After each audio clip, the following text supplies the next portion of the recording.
Bank manager rips up the check of a young black girl. Not knowing her mom is a millionaire CEO, the sound of paper tearing shouldn't break a life. But in one quiet bank branch, it did. A 16-year-old girl stood frozen, watching the manager rip apart her $45,000 scholarship check. The proof of her hard work, shredded like it meant nothing. Around her, whispers, stares, and silence filled the room.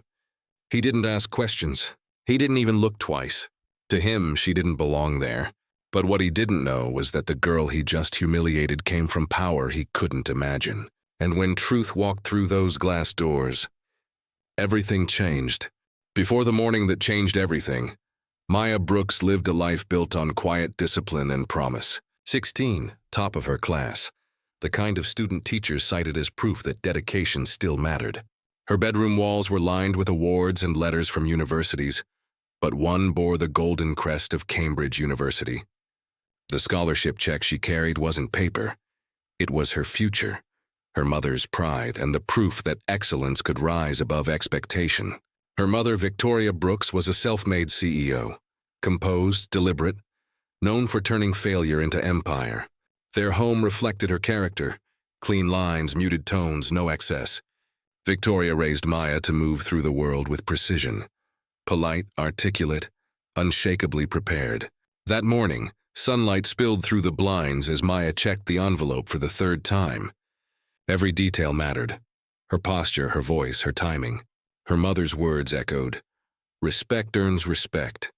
But in the marble silence of First National Bank, respect had a different price. Eyes followed her. Conversations paused. The polished floor reflected her uncertainty. Still, Maya smiled, practiced calm.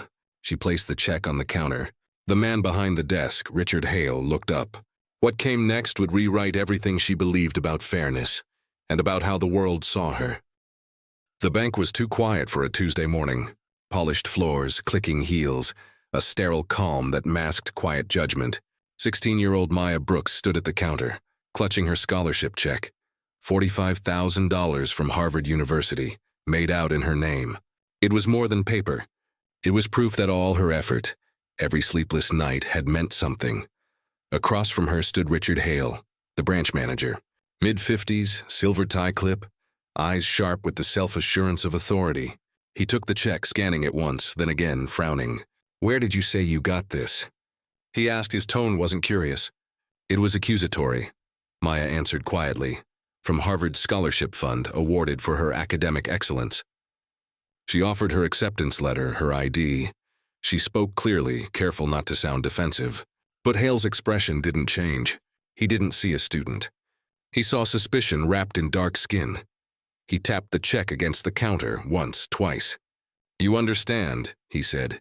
"We have to verify large instruments like this." Behind him, Ms. Lewis, the teller, watched silently. Her eyes flicked between Maya and the manager, uneasy. But she stayed still. Hale walked to his office phone, dialed a number, and muttered about possible forgery. The words hit like static. A security guard shifted near the door. Customers began to glance over. Maya stood frozen. She repeated her explanation, offered documentation, even the contact number for the scholarship board. None of it mattered. Each fact she spoke was met with the same skeptical stare, the kind that stripped away dignity without a word. Then, without warning, Richard Hale ripped the check in half. The sound was deafening. Sharp, final. The tearing of paper sliced through the sterile quiet like a scream. Two halves of Maya's future fluttered from his hands and landed in the trash beside the counter. Her breath caught in her throat. Every sound in the bank seemed to vanish. No typing, no footsteps, no air conditioning hum. Just silence, thick and unbearable. Hale stood straighter, voice calm, detached. "We don't process fraudulent documents," he said. "You'll need to leave before I involve security." Maya couldn't move. The humiliation burned through her like fire. People were watching now, whispering, shaking their heads, pretending not to. She gathered what little pride she had left and turned away. Her hands trembled. Each step toward the door felt like walking underwater. The world blurred. She didn't cry. She wouldn't give him that. Outside, the city noise returned, cruelly indifferent. Maya stood on the steps, staring at her reflection in the bank's glass door. A reflection of someone who had done everything right, Yet still wasn't enough. When she reached home, Victoria Brooks and her mother was waiting, CEO of Brooks Innovations, a name that commanded boardrooms. The calm in her face was deceptive.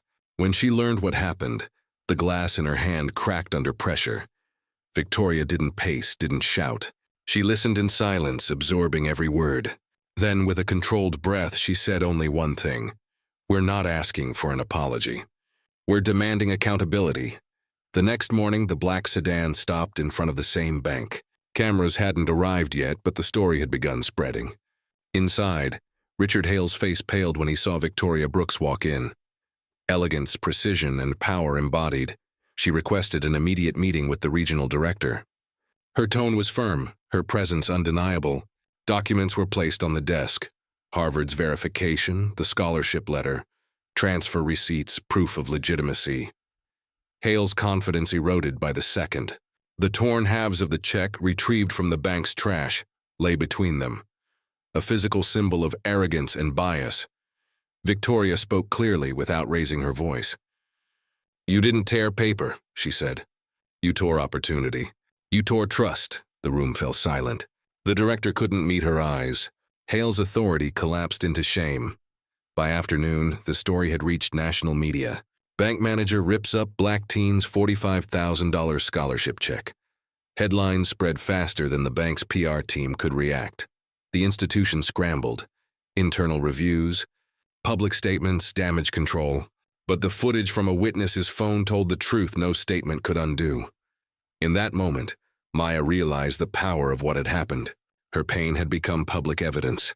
Her silence had transformed into impact.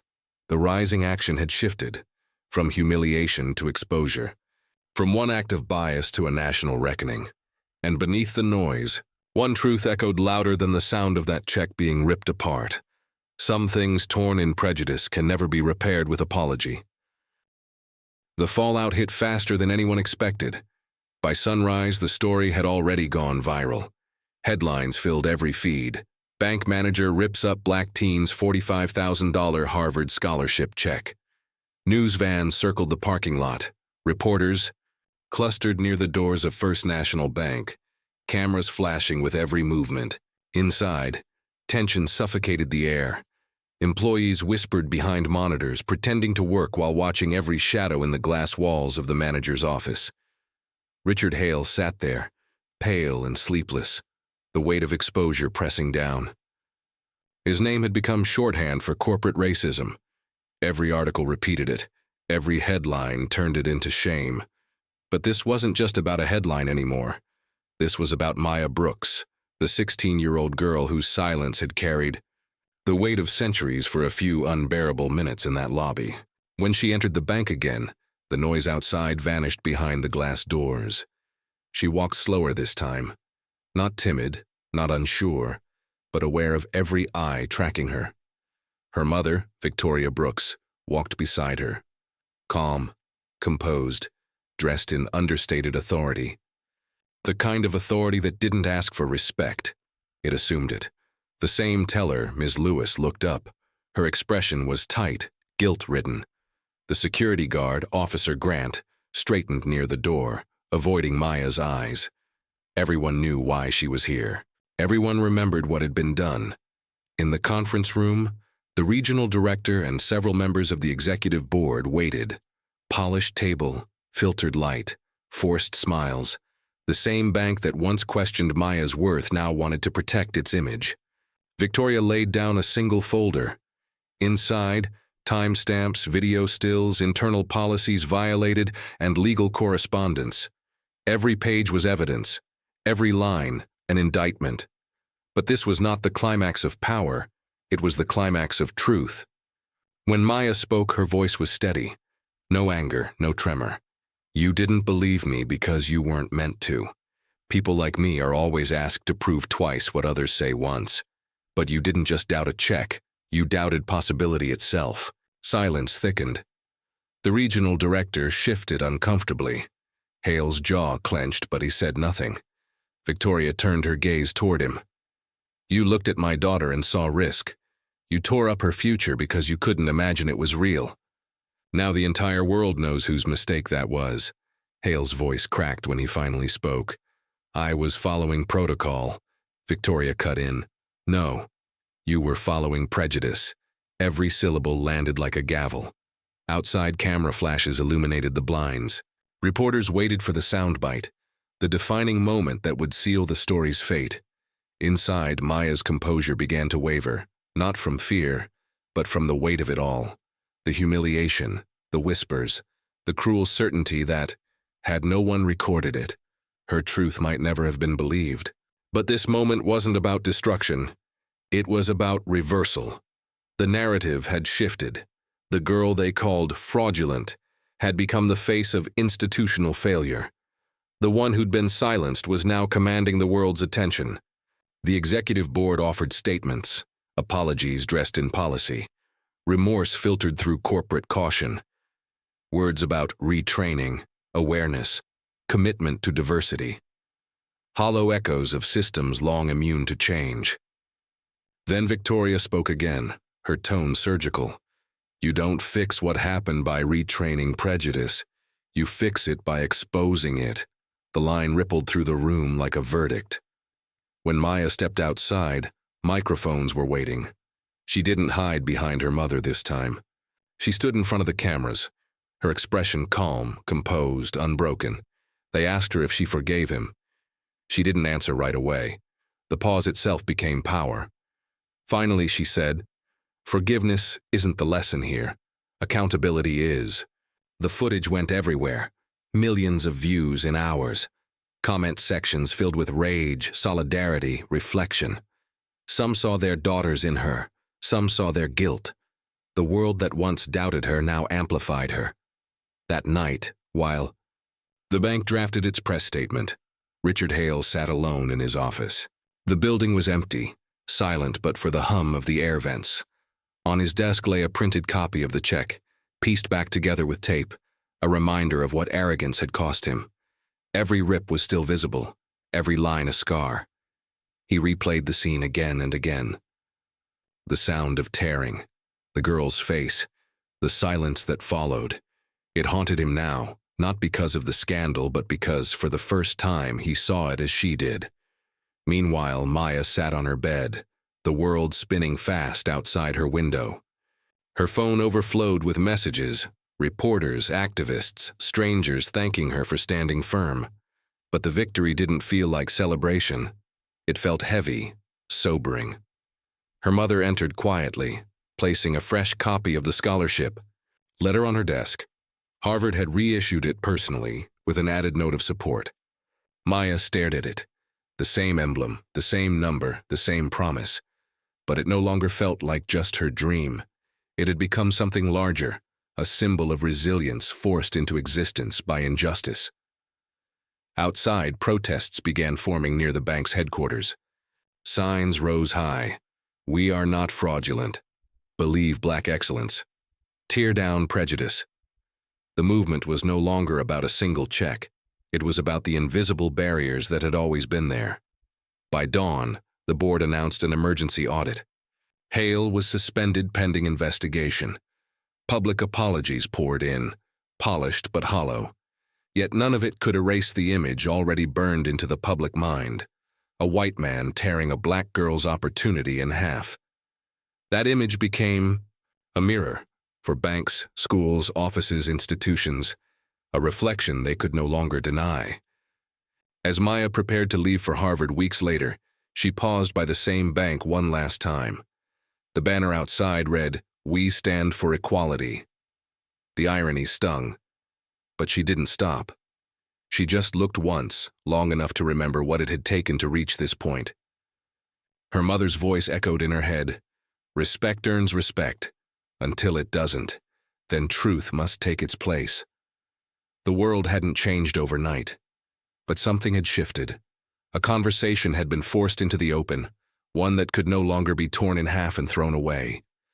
And as Maya boarded her flight to begin the life that was once ripped from her hands, a single question lingered in every viewer's mind. If opportunity can be destroyed so easily, what does that say about the hands holding it? In the weeks that followed, the noise faded, but the memory did not. The bank issued a formal apology, released statements, and suspended Richard Hale indefinitely. There were promises of reform, mandatory sensitivity training, and internal reviews. Yet for Maya Brooks, those gestures felt like dust on the surface of something much deeper. What had been torn that day could not simply be taped back together. Her mother, Victoria, refused media interviews. "We've said enough," she told reporters. "Now the system must speak," and it did, not with sincerity but with necessity. The incident forced change in motion, quiet, reluctant but real. Policies were rewritten, identification procedures re-examined. For once, an institution didn't get to bury its mistake. But Maya's transformation wasn't about retribution. It was about reclamation. When she finally walked through the gates of Harvard University, the same name once questioned inside that bank, she felt the weight of contrast. In the vaulted halls of academia, she was surrounded by ambition and intellect, but also by the awareness of how fragile access still was. Every handshake, every congratulation reminded her that she wasn't here because the world was fair. She was here despite it. She began speaking at panels, small ones at first, about implicit bias, about what it feels like to be disbelieved, even when you've done everything right. Her story traveled beyond her control. Teachers used it in classrooms. Advocates cited it in campaigns. The video of Hale ripping up her check became a visual metaphor, a single frame capturing centuries of disbelief toward Black excellence. And slowly, the narrative shifted. People stopped asking how it happened and started asking why it still does. Inside First National Bank, a new plaque was installed, "Integrity through Equality." Corporate symbolism, maybe, but beneath it, a few employees like Ms. Lewis took it seriously. She reached out quietly to Maya months later, apologizing not for policy, but for silence. "I should have said something," she wrote. It was small but honest. For Maya, forgiveness wasn't the goal. Awareness was. She understood now that racism wasn't always shouted. Sometimes it was whispered through policy, signed in ink, hidden in smiles. And the fight against it wasn't loud heroism. It was persistence. Her mother remained a constant presence, calm, composed, unmoved by performative remorse. "Power doesn't shout," Victoria said once. "It simply doesn't bow." And Maya learned that lesson by living it. The story didn't end with one family's vindication. It became a lens through which others saw their own experiences. Scholarship delays, loan rejections, subtle denials dressed as protocol. What happened to Maya was no anomaly. It was a pattern, one the world preferred to ignore until the evidence was too public to dismiss. And maybe that was the true impact, not the punishment of a man, but the exposure of a mindset, because in the end, it wasn't a torn check that shocked the world. It was the realization that for many this was ordinary, that countless dreams had been ripped apart quietly, without cameras, without headlines, without justice. Maya's victory was symbolic, a moment of clarity forced into the collective conscience. She didn't need revenge. She needed recognition, not for herself, but for every name that never made the news. As the video fades, her voice echoes, calm, certain, enduring. They tore the check, not the future. They doubted me, not the truth. And if one story like mine can make someone think before they judge, then maybe something has changed. Even a little. The screen darkens. A single line appears. Racism doesn't always scream. Sometimes it signs paperwork. The question is, who will read it before it's too late?